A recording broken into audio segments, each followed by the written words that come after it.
How's it going, followers, adventurers, YouTubers, subscribers? Welcome to my new video on Starling on Cinemas. That's Cinemas with an S. And today I'll be giving you my review on Indiana Jones and the Temple of Doom.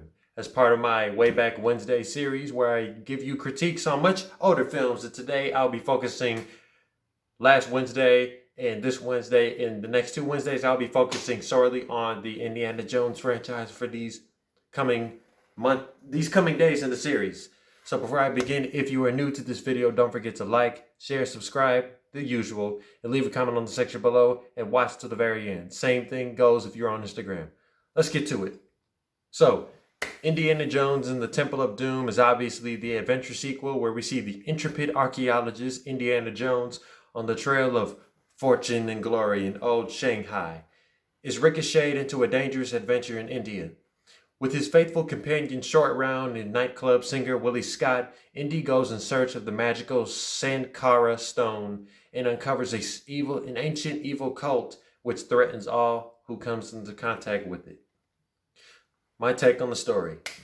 Now, most sequels to these classic blockbuster franchises are usually underrated when it comes to comparing itself with its predecessor. Like, did it have some of the same formula, or did it have the same feel, or did it keep some of the same elements that the first one did? But the Temple of Doom was one of those better sequels. This movie definitely upped the ante in a lot of ways.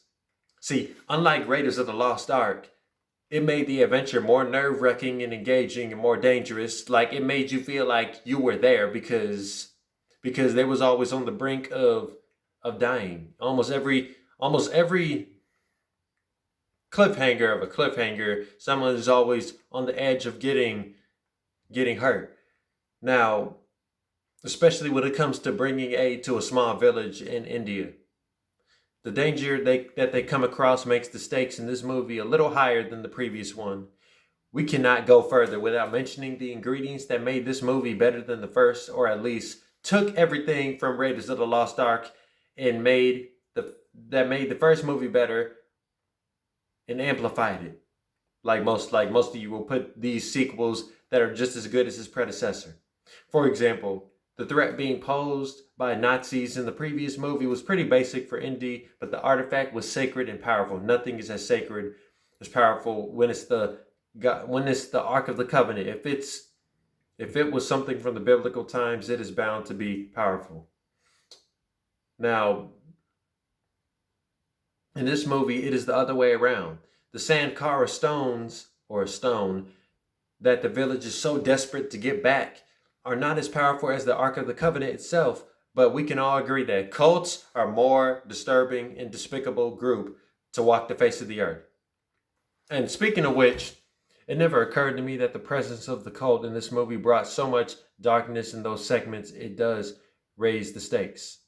Because I'm saying, because like the minute they step in that cave, it's like hell. You know, there's people are getting flamed, the hearts are getting snatched out, and souls are connected to voodoo dolls, which makes it very dark. You know, that kind of things. That's cult, despicable, barbaric deaths. The characters. Watching Indiana Jones in this movie was more entertaining too. Whether it was him hurtling through the usual threats and dangers that he faces, or trying to put up with some of the usual whining and complaining of his second female ally, Willie Scott. Willie Scott, the club singer from Shanghai, adds a lot of comedic relief to this adventure flick with possessing the phobias of a classic damsel in distress. And I did read that, by the way, I did read that comment in the section below for Raiders of the Lost Ark. I'm sorry, I did call Marion Ravenwood a damsel in distress. I guess it just slipped out, but I did go back and realize that she is pretty much a fighter. I mean, like I said, in the movie she took so many shots, more than most men could. But in this, I'm not saying that she's a damsel in distress. First of all, a damsel in distress is a woman who's always in danger, that's seeking the help of a man. And that term is pretty much doesn't really apply to a lot of women nowadays. But anyway, back to the movie. I say she has the phobias of damsel in distress. I mean, she's a singer, so she's not one to be called a damsel in distress. but has the constant fear of almost everything she comes across, from the jungle to the danger she is caught up in and everything in between. And fun fact, Kate Capshaw, the actress that played Willie Scott, is actually married to Steven Spielberg himself. And he actually decided to marry her after this came out, like in the 90s. But with Indiana Jones being an archaeologist, he's known to have friends and companions from other countries. Like, because we've seen this Raiders of the Lost Ark, and we're gonna see this in the other movies afterwards. Like, this is known. He travels. He's gonna make friends. He already has allies who know him, and allies who know the doctors, who are the companions of him. So between all of these companions and allies he has, we would have never guessed that his sidekick would be a kid from Japan, from Hong Kong. Now, Short Round is pretty much the only person Indy would call a sidekick, since he's pretty much into the whole adventure thing too, and goes on most of his quests.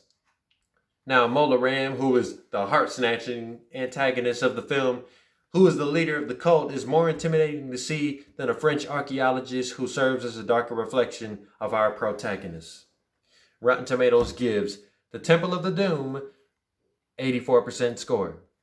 Now, The Temple of Doom is quite an improvement from Raiders of the Lost Ark, with its non-stop thrills, dark and disturbing threat, and compelling supporting characters that makes the film feel more well-rounded, and danger that gives it a lot of realism and a lot of weight to it, that it feels like you're there. It feels like it gives you the more of a feeling of you being there than the first one did, in my opinion. So for that, I will give it 8.8 SOs out of 10, 88% score, pretty much. So that is my review on The Temple of the Doom. You can let me know what you guys think about it in the comment section below. And I'll see you guys next week with my next bunch of videos in these 3 series. Have a good week.